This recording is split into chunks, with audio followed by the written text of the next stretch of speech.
Ayan naman guys, magawa tayo ng macaroni salad. Ayan na walang mayonnaise. Hindi natin lagyan ng mayonnaise. Ayan.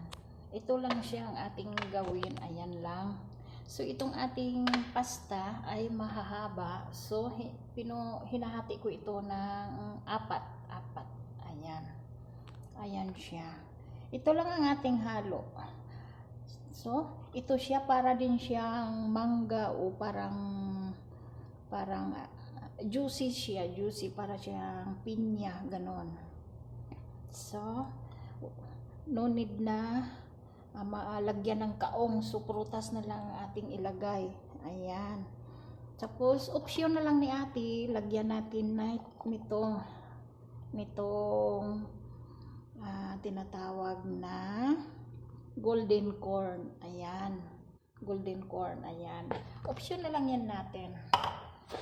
Siyempre, lagyan natin siya ng mayonnaise. Hindi ito mayonnaise. Itong cheese. White cheese. Ayan. Para maglapot siya ng husto. So, para din siyang mayonnaise. So, tapos lagyan natin itong cream. Ayan. Yung maliit lang na na lata ilagay natin. So, masarap na yan. Tapos lagyan natin siyempre